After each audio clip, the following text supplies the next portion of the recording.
Okay, let's dive right into this. Today we're exploring the seriously fascinating world of the traditional Hausa Emirate. Our goal in this explainer? We are going to map out its intricate administrative structure. Basically, we're taking centuries-old governance and translating it into a clean, visual blueprint so we can see exactly how this society functioned from the absolute top down. Now think about the sheer ambition of this task for a second. We are compiling a comprehensive, well-organized administrative structure through its title holders. We're literally taking a massively complex historical society and distilling its governance into a clean, easy-to-grasp architecture. So where do we even begin mapping out the traditions of an entire emirate? Well, our source tells us exactly where to start. Let's move to Section 1 and see how this builds. Classes of title holders, the foundations of administrative power.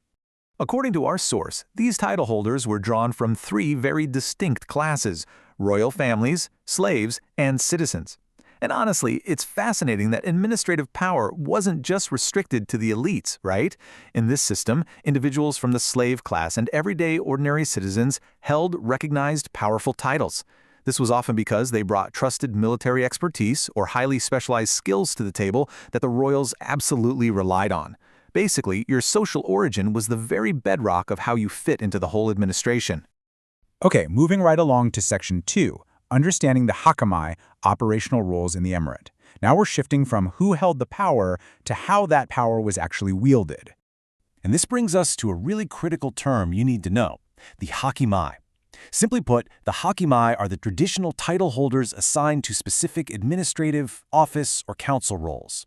So whenever we talk about the actual gears turning in this traditional administration, the people actually governing and making the day-to-day decisions on the ground, we are talking about the hakimai. Now, what's really interesting about this is how our source identifies two entirely distinct types of hakimai.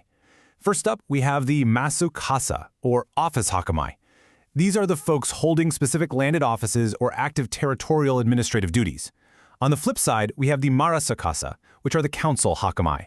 Their roles are completely centralized within advisory councils, entirely distinct from managing specific territories.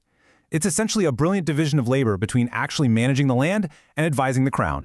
Which brings us to our final piece, Section 3, the administrative framework, synthesizing the system. Let's see how all of this comes together into one comprehensive picture. And this brilliantly illustrates exactly how the pieces fit. We can actually map those diverse classes, the royal families, slaves, and citizens, right against the operational roles of the hakimai. For instance, you might see members of the royal family acting as landed masukasa, out there managing vast, sprawling territories. But at the exact same time, individuals from the slaves class might hold incredibly powerful advisory roles as marasakasa on the council, serving as fiercely loyal confidants to the emir himself. By looking at this overlap, we literally transform a list of historical terms into a fully functional blueprint of traditional governance. As we wrap up this explainer, I want you to consider this. How does organizing leadership titles by strict social classes alter our understanding of traditional administration? So the crucial point here is that in this emirate, our administration wasn't just a basic list of jobs. It was deeply, inextricably embedded in the social fabric itself. Exactly who you were dictated precisely where you fit into the matrix of power. It's a totally fascinating look at the intricate mechanics of societal organization. Thanks so much for exploring this blueprint with me today.